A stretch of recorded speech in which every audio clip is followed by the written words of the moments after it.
Hello friends, cricket भी देखे में आपका स्वागत है। आईपीएल जल्दी ही शुरू होने वाला है, इसलिए हमारे चैनल पर भी चल रही है आईपीएल की सभी टीमों की रिव्यू सीरीज। इस सीरीज में हम ऑलरेडी 4 टीमों का डिटेल एनालिसिस कर चुके हैं। आपको हमारे चैनल पर सिर्फ प्लेलिस्ट को चेक करना है, वहां पर आपको मुंबई, सीएसके, एलएसजी और एसआरएच का डिटेल एनालिसिस मिल जाएगा। लेकिन उसके बारे में बाद में सोचेगा, अभी फिलहाल बात करते हैं कोलकाता नाइट राइडर्स की, क्योंकि आज की वीडियो में हम कोलकाता नाइट राइडर्स यानी कि डिफेंडिंग चैंपियन कोलकाता का डिटेल एनालिसिस करने वाले हैं। ये टीम 3 बार आईपीएल जीत चुकी है, 2012, 2014 और 2024 में। तीनों ही बार एक खिलाड़ी ने अहम भूमिका निभाई, वो थे गौतम गंभीर। 2 बार as a captain and as a batsman, और तीसरी बार यानी कि पिछले साल as a mentor. Inspirational mentor साबित हुए वो गौतम गंभीर। कोलकाता के लिए श्रेयस अय्यर कप्तान थे। दोनों की जोड़ी ने जिताई केकेआर को उनकी तीसरी ट्रॉफी। लेकिन इस बार केकेआर के पास ना तो वो जादुई कोच है, मेंटोर है गौतम गंभीर के रूप में, और ना ही वो कप्तान है श्रेयस अय्यर जिन्होंने ट्रॉफी उठाई थी। क्योंकि गौतम गंभीर अब हो चुके हैं टीम इंडिया के कोच, इसलिए कन्फ्लिक्ट ऑफ इंटरेस्ट की वजह से अब वो केकेआर के लिए कोचिंग या मेंटरिंग नहीं कर सकते हैं। वहीं श्रेयस अय्यर केकेआर को छोड़ अब बन चुके हैं पंजाब टीम के कप्तान, यानी कि न कोच न मेंटोर पुराना है और ना ही कप्तान। इस बार केकेआर के पास होगा टाइटल डिफेंड करने का मौका। एक नए कप्तान अजिंक्य रहाणे की कमान संभालने के बाद क्या इस टीम में अब भी वो मादा है कि वो एक बार फिर आईपीएल जीत सकती है, चौथी बार टाइटल अपने नाम कर सकती है, डिफेंडिंग चैंपियन एक बार फिर टाइटल जीत सकती है, लगातार 2 बार आईपीएल जीतने वाली तीसरी टीम बन सकती है। इससे पहले यह कारनामा मुंबई इंडियंस और सीएसके कर चुके हैं, लेकिन क्या केकेआर भी ऐसा कर सकती है? आज की वीडियो में आपको इन सभी सवालों के जवाब मिल जाएंगे, क्योंकि हम करने वाले हैं केकेआर की टीम का डिटेल एनालिसिस। एक एक खिलाड़ी के बारे में आपको सब कुछ बताएंगे। किस तरह का प्रदर्शन पिछली बार रहा था, किस तरह की उम्मीदें इस बार हैं, क्या रहेंगी इनकी आइडियल 11, कौन से होंगे इनके बैकअप ऑप्शंस, कौन से होंगे इनके इम्पैक्ट खिलाड़ी जो सबसे ज़्यादा यूज़ किए जाएंगे, और क्या होगी इस टीम की सक्सेस की सबसे इम्पॉर्टेंट कड़ी, यानी कि इनके इंपॉर्टेंट की फैक्टर्स जो कि इनकी हार या जीत को डिसाइड करेंगे। और क्या ये हमें लगता है कि ये टीम एक बार फिर टाइटल जीत सकती है या नहीं, ये सवाल भी आपको इस वीडियो के अंत तक इसका जवाब भी मिल जाएगा। तो बस फटाफट से चैनल को सब्सक्राइब कर दीजिए, इस वीडियो को अंत तक देखते रहिए। आईपीएल टीम एनालिसिस की सीरीज में यह हमारी चौथी वीडियो है। इससे पहले हम ऑलरेडी 3 टीमों का डिटेल एनालिसिस कर चुके हैं। तो बस इस वीडियो को देखने के बाद हमारी प्लेलिस्ट को चेक कीजिएगा, वहां आपको अलग अलग टीमों का एनालिसिस मिलता रहेगा। तो चलिए अब ज्यादा फालतू बातें ना करते हुए बढ़ते हैं अपने अगले सेगमेंट में और करते हैं केकेआर की टीम का डिटेल स्क्वाड एनालिसिस। तो दोस्तों ये है केकेआर का टोटल स्क्वाड। इसमें है 21 खिलाड़ी, 8 ओवरसीज खिलाड़ी और 13 इंडियन खिलाड़ी। सबसे पहले बात करते हैं इनके बल्लेबाजों की। तो बल्लेबाजों में सबसे पहला नाम है कप्तान अजिंक्य रहाणे का। इससे पहले वो सीएसके का हिस्सा हुआ करते थे। एक समय पर लगने लगा था सभी को कि अजिंक्य रहाणे की जो आईपीएल करियर है वो लगभग समाप्त हो चुका है, क्योंकि Ajinkya Rahane, Cheteshwar Pujara red ball format के लिए एक तरीके से लेबल कर दिए गए थे। वहां से भी जब उनकी टीम में जगह नहीं बन पाई तो लगा कि अब ये शायद धीरे धीरे ये प्लेयर्स हिस्ट्री हो जाएंगे और सिर्फ हमें रणजी में खेलते हुए नजर आएंगे। लेकिन केकेआर ने सरप्राइज किया, जब इनफैक्ट सीएसके ने सरप्राइज किया हमें लास्ट ईयर, जब उन्होंने अजिंक्य रहाणे को ऑक्शन में खरीदा।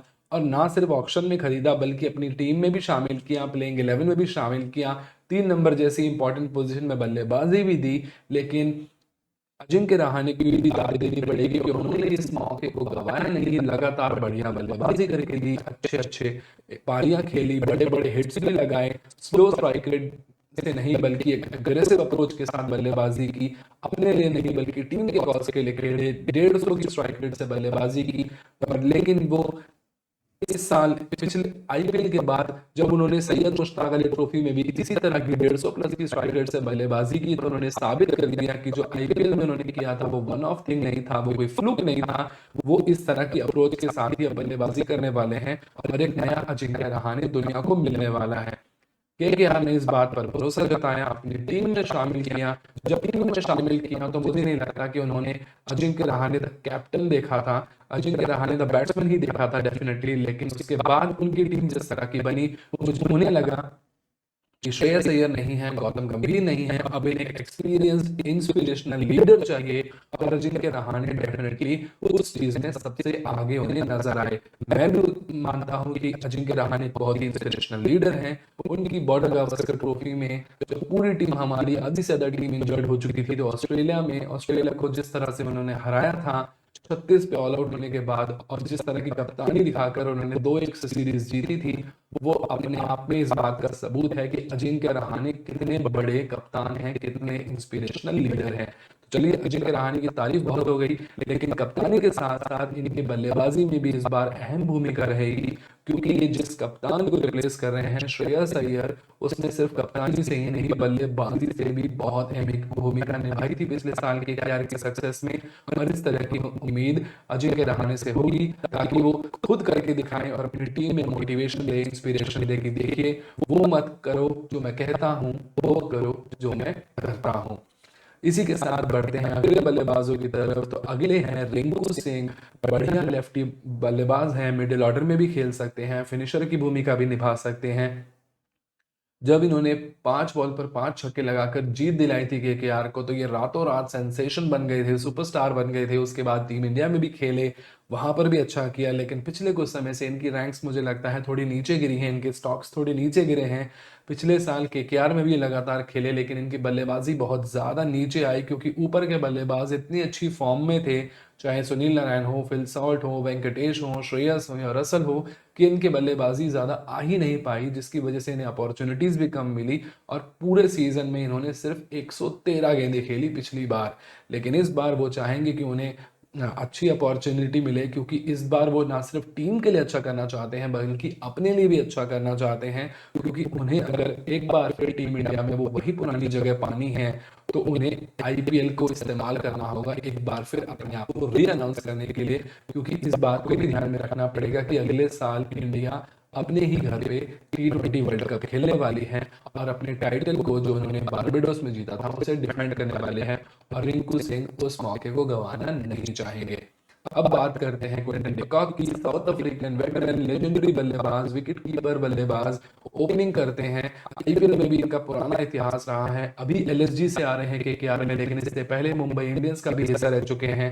रोहित शर्मा के साथ ओपनिंग कर चुके हैं, केएल राहुल के साथ ओपनिंग कर चुके हैं, और अब मुझे लगता है कि ये ओपनिंग या तो सुनील नारायण के साथ करते हुए नजर आएंगे, या फिर अजिंक्य रहाणे के साथ। बढ़िया प्लेयर हैं, बेहतरीन बैट्समैन हैं, अभी भी भले ही इंटरनेशनल सर्किट से रिटायर हो चुके हों, लेकिन अभी भी मुझे लगता है इनमें एटलीस्ट आईपीएल के 2-3 सीजन और छुपे हैं, अगर ये अपने प्राइम पर एक बार फिर लौटते हैं तो। अगले हैं रहमानुल्लाह गुरबाज, ये भी विकेट कीपर बल्लेबाज हैं, पिछले साल आईपीएल में केकेआर का हिस्सा थे, लेकिन इन्हें रिटेन किया गया है इस बार। पिछली बार इन्हें बहुत ज्यादा मौके नहीं मिल पाए थे, क्योंकि फिल सॉल्ट और सुनील नारायण की जोड़ी इतनी सुपर हिट हुई थी कि गुरबाज जो है उनकी शेडो में पीछे रह गए और बैकअप ऑप्शन ही बन के रह गए। लेकिन ज़रूरत पड़ने पर ये प्लेइंग 11 का भी हिस्सा हो सकते हैं, बेहतरीन शुरुआत भी दे सकते हैं। अगर केकेआर चाहती है कि सुनील नारायण और के साथ एक राइटी हो, ताकि लेफ्टी राइटी कॉम्बिनेशन बने, तो गुरबाज भी टीम का हिस्सा हो सकते हैं। अफगानिस्तान के लिए तो ये प्राइम बैट्समैन है, सबसे ज़्यादा कंसिस्टेंट बैट्समैन है। केकेआर के लिए उतना प्रदर्शन भले ही नहीं आया हो, लेकिन इनका पोटेंशियल जितना है, इनकी काबिलियत जितनी है, मुझे लगता है ये हमेशा अच्छा करके दे सकते हैं। अगले हैं मनीष पांडे। मनीष पांडे को हम आईपीएल में तब से देख रहे हैं जब से शायद आईपीएल है। ये आईपीएल के इतिहास के पहले इंडियन खिलाड़ी बने थे जिन्होंने सेंचुरी लगाई थी, ये तब से हैं, अभी भी हैं। लेकिन पिछले कुछ समय से इनके स्टॉक्स काफ़ी ज़्यादा गिरे हैं, क्योंकि इंटरनेशनल सर्किट में तो अब इनकी वापसी का कोई चांस ही नहीं बन रहा है, शायद एज भी निकल चुकी है उस चीज़ की। लेकिन आईपीएल में भी पिछले 2-3 सीजन में इनको बहुत ज़्यादा मौके नहीं मिले हैं, बेंच पर ही नजर रहे हैं। हो सकता है इस बार भी शुरुआत इनकी बेंच से ही हो, लेकिन अगर किसी के साथ कोई इंजरी का मसला होता है, या फिर किसी की फॉर्म नहीं लगती है, तो मनीष पांडे मिडिल ऑर्डर में आ भी सकते हैं, और एक इंपॉर्टेंट भूमिका टीम के लिए निभा भी सकते हैं। अगले हैं लवनीत सिसोदिया, उभरते हुए खिलाड़ी हैं, डोमेस्टिक से आते हैं। मुझे लगता है बहुत ज़्यादा टीम में शायद इनको जगह नहीं मिल पाएगी, लेकिन बड़े बड़े खिलाड़ियों के साथ, एक्सपीरियंस खिलाड़ियों के साथ डगआउट में बैठेंगे, काफ़ी कुछ सीखेंगे, और डेफिनेटली ये केकेआर के फ्यूचर प्रॉस्पेक्ट का एक हिस्सा है। इसीलिए इन्हें बड़े ऑक्शन में खरीदा गया है, ताकि टीम को ये टीम के साथ रहें, टीम के साथ सीखें, और उसके बाद अगले आने वाले सीजन्स में शायद और ज़्यादा हमें इनके बारे में देखने को मिले। इस बार मुझे लगता है शायद ये डेब्यू कर जाएं, या फिर डेब्यू नहीं भी करे तो मुझे आश्चर्य नहीं होगा।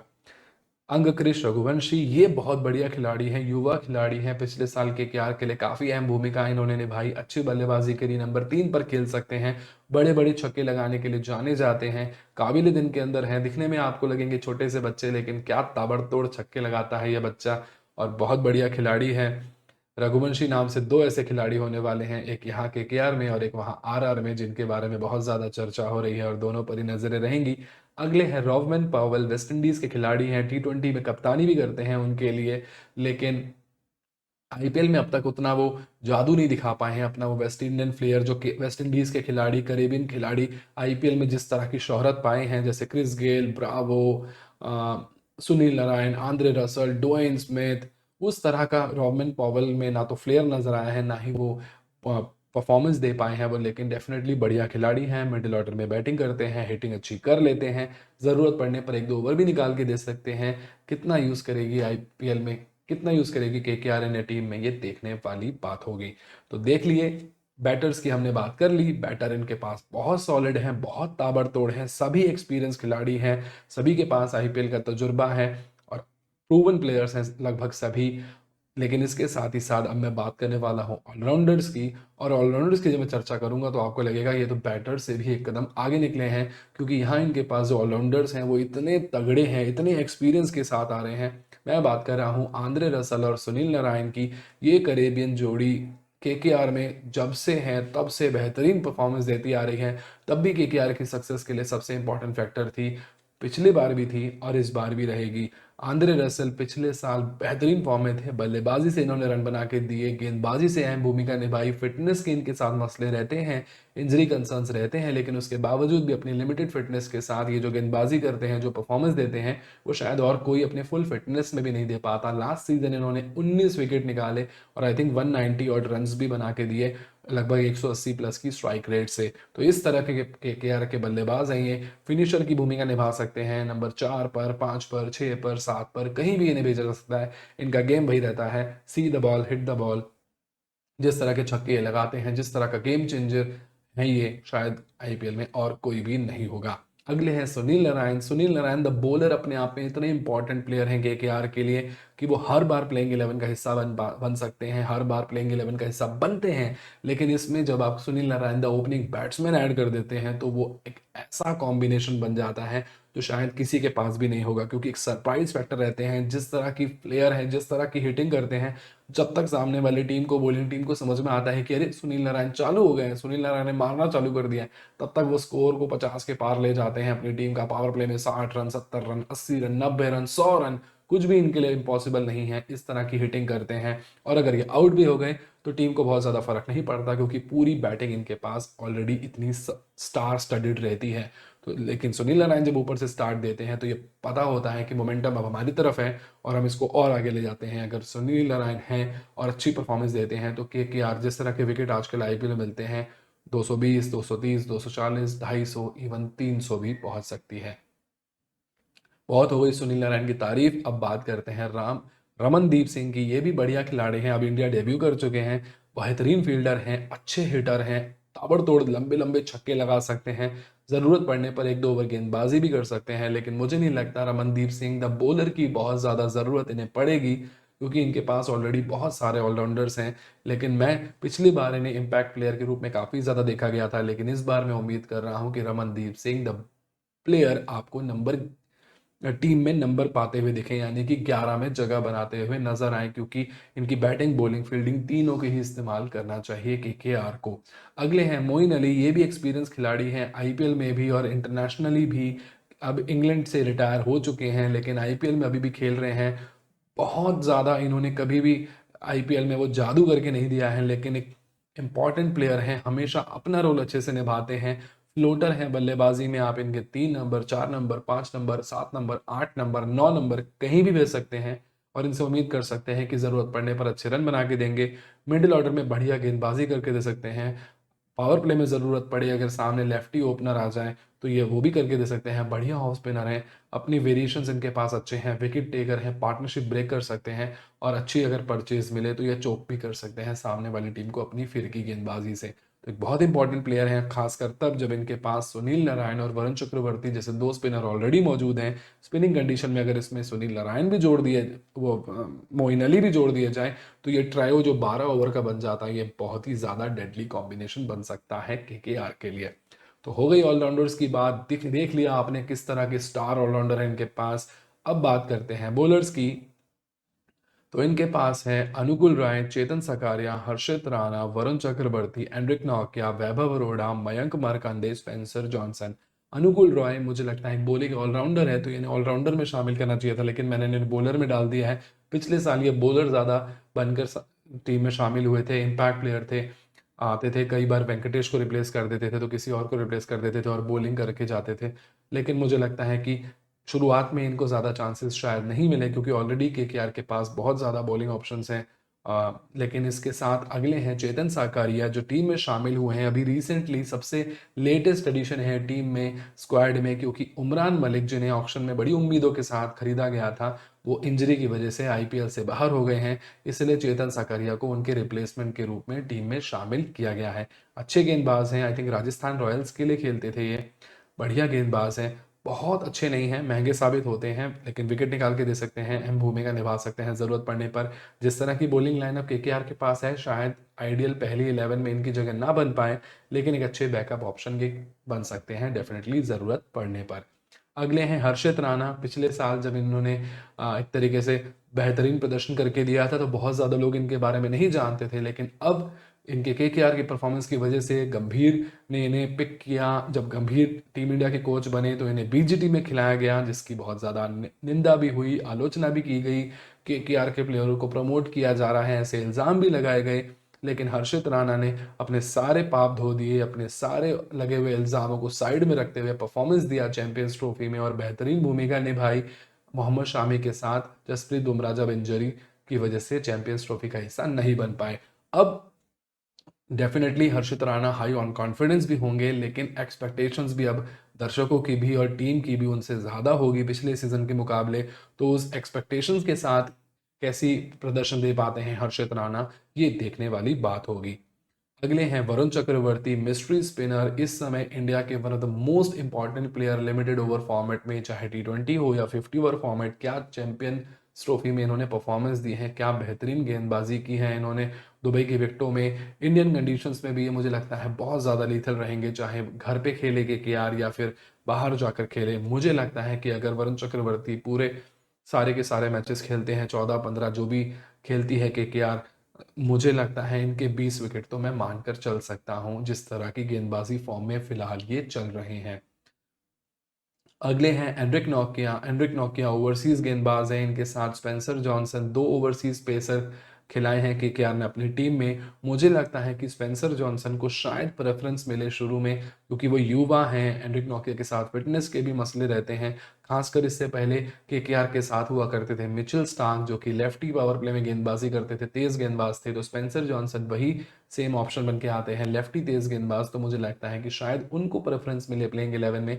लेकिन एंड्रिक नोकिया भी 145 की स्पीड से करा सकते हैं, फिटनेस के इनके कंसर्न्स रहते हैं, लेकिन जब भी ये खेलते हैं अपना बेस्ट देते हैं, बहुत ही अच्छे प्लेयर हैं। अगले हैं वैभव अरोड़ा, ये भी बढ़िया गेंदबाज हैं। पिछले साल इम्पैक्ट प्लेयर के रूप में भी कई बार खेले, कई बार 11 का भी हिस्सा थे। थोड़े महंगे साबित होते थे, लेकिन विकेट टेकिंग ऑप्शन है, पावर प्ले में बढ़िया गेंदबाजी डालते हैं।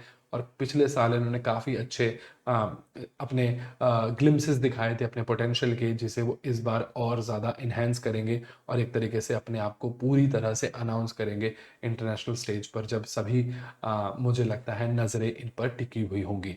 अगले हैं मयंक मार्कंडे, लेग स्पिनर हैं। ऑलरेडी केकेआर के पास बहुत ज़्यादा स्पिन ऑप्शन है, तो मुझे लगता है कि शुरुआत की टीम में तो इनकी जगह नहीं बनने वाली है, लेकिन अच्छे बैकअप ऑप्शन है, ज़रूरत पड़ने पर इन्हें खिलाया भी जा सकता है। बढ़िया गेंदबाज हैं, आईपीएल में काफ़ी अलग अलग टीमों से खेल चुके हैं, आई थिंक एसआरएच में, मुंबई इंडियंस में, राजस्थान रॉयल्स में भी शायद काफ़ी जगह खेल चुके हैं। कहीं भी इन्होंने एक तरीके से बहुत तगड़ा परफॉर्म कभी करके नहीं दिया है, एक एवरेज खिलाड़ी ही बनकर अभी तक आईपीएल में नजर आए हैं। लेकिन डोमेस्टिक में काफ़ी एक्सपीरियंस है इन्हें, काफ़ी बड़े विकेट्स निकाल के देते हैं, काफ़ी अच्छा प्रदर्शन रहता है इनका, निरंतर अच्छा करते हैं। और उम्मीद करेंगे कि आईपीएल का ये सीज़न इनके लिए भी एक ब्रेक थ्रू सीज़न बन जाए, अगर इन्हें चांसेस रेगुलर मिलते हैं तो। हालांकि मुझे उम्मीद बहुत कम है, अगर ये 2-4 मैच भी खेल गए तो शायद बहुत बड़ी बात होगी। अब ये थी केकेआर की पूरी स्क्वाड। हमने बैटर्स, ऑलराउंडर्स और बॉलर्स तीनों के ही बारे में चर्चा कर ली, और ट्रस्ट मी ऑनेस्टली अगर मैं बताऊं तो मैं डिसाइड ही नहीं कर पा रहा हूं कि इनकी स्ट्रेंथ बैटर्स हैं, ऑलराउंडर्स हैं या बॉलर्स हैं, क्योंकि तीनों ही मामले में ये टीम बहुत बहुत तगड़ी नज़र आती है। जब हम बैटर्स देखते हैं तो क्विंटन डिकॉक, रिंकू सिंह, अजिंक्य रहाणे दिखते हैं। ऑलराउंडर्स की बात करते हैं तो आपको आंद्रे रसल, वेंकटेश अय्यर, सुनील नारायण, ये सब नज़र आते हैं।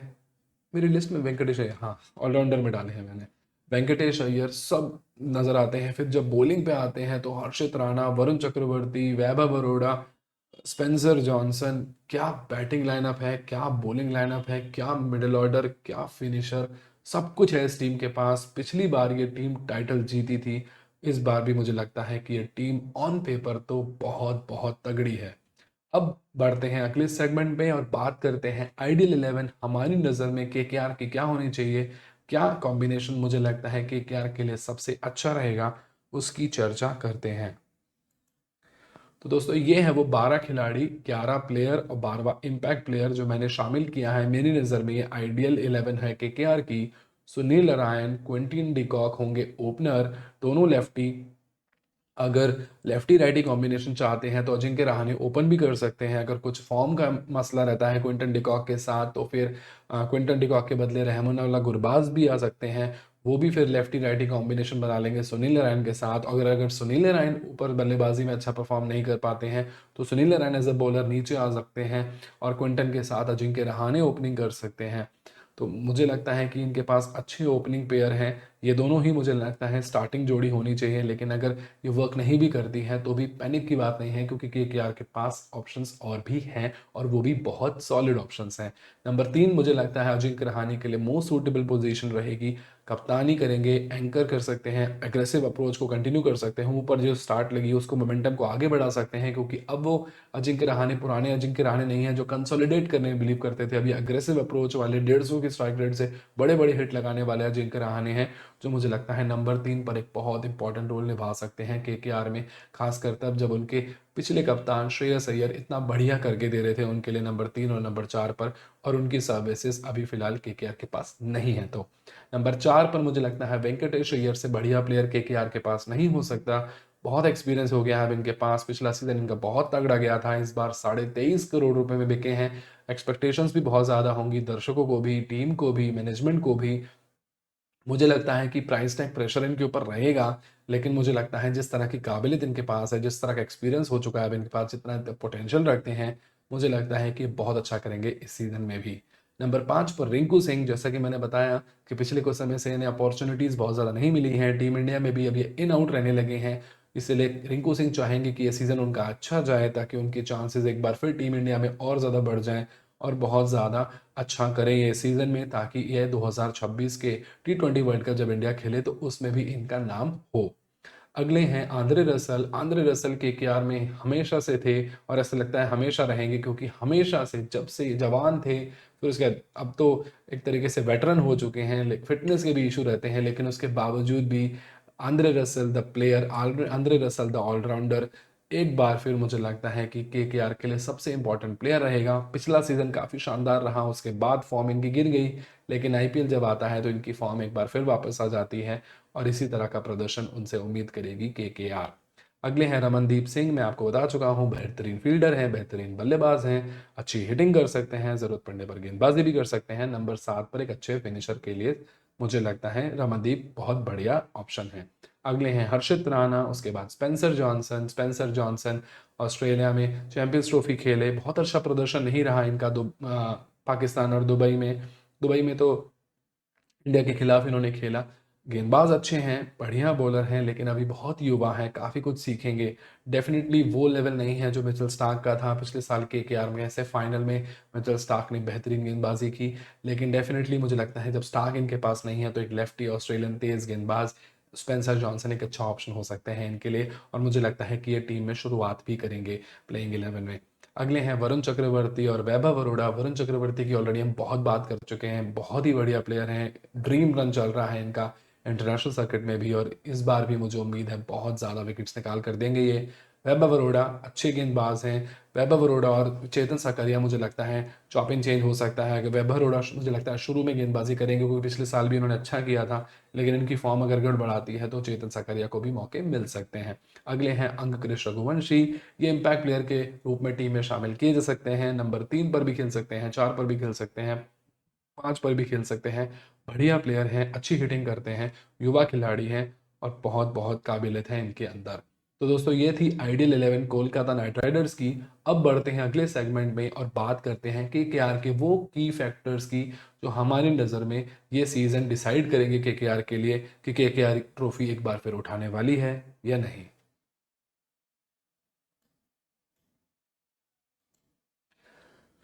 Sunil Narine the batter. जी हाँ दोस्तों, सुनील नारायण द बैटर मुझे लगता है केकेआर की सक्सेस का सबसे बड़ा मंत्रा थे पिछले सीजन में भी, इस सीजन भी वैसे ही रहने वाला है। क्योंकि केकेआर के लिए अगर सुनील नारायण बैटिंग ऊपर करते हैं और अच्छी शुरुआत देते हैं जिस तरह पिछली बार उन्होंने दी थी, तो इनकी बैटिंग में इतनी ज़्यादा डेप्थ हो जाती है, इतनी लंबी हो जाती है इनकी बैटिंग, कि आगे आने से वालों के पास भी हाई ऑन कॉन्फिडेंस होते हैं कि अब हमें बस जो मोमेंटम मिला है उसे कंटिन्यू रखना है और ऑन स्लॉट जारी रखना है। तो सुनील नारायण द बैटर मुझे लगता है कि बहुत इंपॉर्टेंट हो जाते हैं टीम के लिए। ये अच्छा करेंगे, टीम डेफिनेटली अच्छा करेगी ही। अगला फैक्टर है नो जीजी नो अय्यर। जैसा कि मैंने आपको बताया कि पिछले साल जिताने वाले ना कप्तान है अब इनके पास और ना ही वो मेंटोर हैं, वो कोच हैं। इस बार जीजी भी नहीं है, अय्यर भी नहीं है, इसलिए मुझे लगता है कि अजिंक्य रहाणे के ऊपर सबसे ज़्यादा जिम्मेदारी होगी, क्योंकि ये सीनियर प्लेयर हैं, एक लीडर की भूमिका इन्हें निभानी होगी। चंदू सर जैसे एक एक्सपीरियंस कोच भी है इनके पास, तो इन दोनों की जोड़ी को वो काम करके देना होगा जो पिछले साल जीजी और अय्यर की जोड़ी ने करी थी। लेकिन ये डेफिनेटली मुझे लगता है टीम में भी एक चर्चा होगी कि पिछले बार हम जीते थे, मैनेजमेंट के भी दिमाग में होगा कि पिछली बार हम जीते थे, कोच भी वो नहीं है, कप्तान भी वो नहीं है, क्या हम, भले ही हमारी टीम उतनी ही स्ट्रांग है, भले ही हमारे पास ऑलमोस्ट वही प्लेयर है, कोर प्लेयर है, लेकिन क्या हम इस एक्सपीरियंस को, क्या हम इस पिछले साल के जो टाइटल हमने जीता है उसको रेप्लिकेट कर पाएंगे इस बार without the same captain and coach, ये देखने वाली बात होगी। अगला है द 3R। मुझे लगता है ये 3R फैक्टर सबसे ज़्यादा इंपॉर्टेंट रहेगा। 3R यानी कि Rinku, Russell and Ramandeep. Number 5, 6 और 7 के प्लेयर ऊपर से ऑलरेडी इनके पास 4 क्या सॉलिड हैं, क्विंटन डिकॉक, सुनील नारायण, वेंकटेश अय्यर, अजिंक्य रहाणे, ये 4 प्लेयर। उसके बाद नंबर 5, 6, 7 पर आते हैं रिंकू, रसल एंड रमनदीप। यानी कि आप किस किस को रोकोगे, एक को आउट करोगे दूसरा मारेगा, दूसरे को आउट करोगे तीसरा मारेगा। बेहतरीन बैटिंग है इनके पास और मुझे लगता है कि कोलकाता नाइट राइडर, जैसे कि मैंने पहले भी बोला, इस सीजन में कम से कम 2 से 3 बार 250 का आंकड़ा पार करने वाली है अगर अपने फुल पोटेंशियल पर खेलती है तो। और मुझे लगता है उसमें इन 3R यानी कि रिंकू, रसल एंड रमनदीप की बहुत अहम भूमिका रहेगी। मिडिल ऑर्डर और फिनिशर दोनों में ही ये तीनों खिलाड़ी बहुत बहुत तगड़े हैं। अगले हैं प्राइस टैग। ये मुझे लगता है कि बहुत ही बड़ा विरोधाभास हुआ, क्योंकि वेंकटेश अय्यर को जब 23.5 करोड़ रुपए में खरीदा गया तो सभी ने मान लिया कि यही डेफिनेटली कप्तान होने वाले हैं। अगर, मुझे लगता है कि केकेआर से ये थोड़ी सी चूक हो गई एक तरह से, क्योंकि अगर इन्हें पता होता कि हमें वेंकटेश को टीम में शामिल करना है और इतने प्राइस पर वो चले जाएंगे तो शायद इन्होंने रिटेन ही कर लिया होता। रिटेन भी करते तो शायद 15, 16, 17 लाख, 17 करोड़ इन्हें देने पड़ते। लेकिन आरसीबी पीछे पड़ गई ऑक्शन में, उन्होंने भी पूरी जान लगा दी कि हमें वेंकटेश चाहिए, शायद वो भी कप्तान बनाना चाहते थे, इसलिए इनकी बिड चलेगी 23.5 करोड़ तक। लेकिन फिर भी इन्होंने वेंकटेश को जैसे तैसे अपनी टीम में शामिल किया। सबको लगा अय्यर के बदले दूसरा अय्यर कैप्टन बन जाएगा, बड़ा अय्यर चला गया, छोटा अय्यर कैप्टन बन जाएगा। लेकिन फिर अब मुझे लगता है जो इन्होंने किया वो समझदारी की कि इन्हें कप्तान नहीं बनाया, क्योंकि 23.5 करोड़ रुपए की बिड के साथ ऑलरेडी उनके ऊपर मुझे लगता है कि एक प्रेशर होगा प्राइस टैग का, कि मुझे इतना महंगा खरीदा गया है, मेरी इतनी ज़्यादा वैल्यू बढ़ गई है, अब मुझे डिलीवर करना पड़ेगा, वरना शायद वो मैं सबसे ज़्यादा टॉकिंग पॉइंट बन जाऊंगा, मुझे अब डिलीवर करके ही देना पड़ेगा, मुझे परफॉर्म करके देना ही पड़ेगा। वो प्रेशर, उसके बाद कप्तानी का भी प्रेशर अगर इनके ऊपर आ जाता तो मुझे लगता है कि शायद वो खुलकर वो नहीं खेल पाते। लेकिन अब क्योंकि कप्तानी की जिम्मेदारी अजिंक्य रहाणे को दे दी गई है, तो शायद वेंकटेश अय्यर द बैट्समैन और ज़्यादा एक्सप्लोसिव वे में अपने आप को एक्सप्रेस कर पाएंगे अगर कप्तानी का प्रेशर नहीं हुआ तो। वहीं अगर प्राइस टैग की बात करें अजिंक्य रहाणे की, तो अजिंक्य रहाणे मात्र 1.5 करोड़ के बेस प्राइस पर ऑक्शन में उतरे और 1.5 करोड़ रुपए में ही उनको केकेआर ने टीम में शामिल किया और अब टीम का कप्तान भी बना दिया गया है। लेकिन मुझे लगता है अजिंक्य रहाणे जिस तरह के कैरेक्टर हैं, जिस तरह के इंसान हैं, डेफिनेटली उन्हें इस बात से फ़र्क नहीं पड़ेगा कि जो वाइस कैप्टन है उसे 23.5 करोड़ मिल रहे हैं और मैं कप्तान हूँ, मुझे सिर्फ 1.5 करोड़ मिल रहे हैं। वो डेफिनेटली चाहेंगे वो टीम के लिए अच्छा करें, अच्छी भूमिका निभाएं, रन्स बनाएं, लीड फ्रॉम द फ्रंट करें, अच्छी कप्तानी करें और वो दोबारा करके दिखाएं जो पिछले साल श्रेयस अय्यर ने किया, यानी कि ट्रॉफी जीत कर दिखाएं। और अगर वो कर पाते हैं अजिंक्य रहाणे तो शायद बहुत ज़्यादा खुश होंगे। पैसों का मुझे नहीं लगता, अजिंक्य रहाणे जिस तरह के इंसान हैं फर्क पड़ेगा उन्हें। अगले हैं स्पिन डुओ। इसकी ऑलरेडी हम बात कर चुके हैं कि सुनील नारायण और वेंकटेश अय्यर, ये जोड़ी जो है, ये जोड़ी मुझे लगता है अगर स्पिन जोड़ी आप उठा लें तो किसी भी टीम के पास इतनी तगड़ी जोड़ी नहीं है।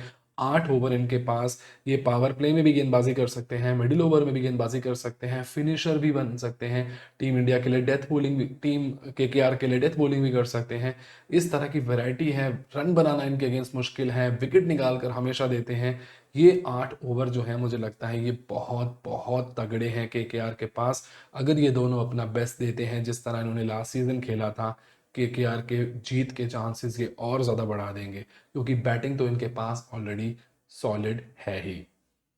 तो ये है मेरे 5 वो फैक्टर्स जो मुझे लगता है केकेआर की सक्सेस और फेलियर को डिसाइड करेंगे। मेरी नज़र में ये सारे पॉजिटिव फैक्टर्स हैं, क्योंकि अगर ये सब चीज़ें होती हैं तो केकेआर को जीतने से एक बार फिर कोई नहीं रोक पाएगा। लेकिन सबसे इंपॉर्टेंट इन पांचों में भी मुझे लगता है रहेंगे अजिंक्य रहाणे, क्योंकि अब उन्हें वो रेप्लिकेट करके देना है जो श्रेयस अय्यर करके गए पिछली बार केकेआर के लिए।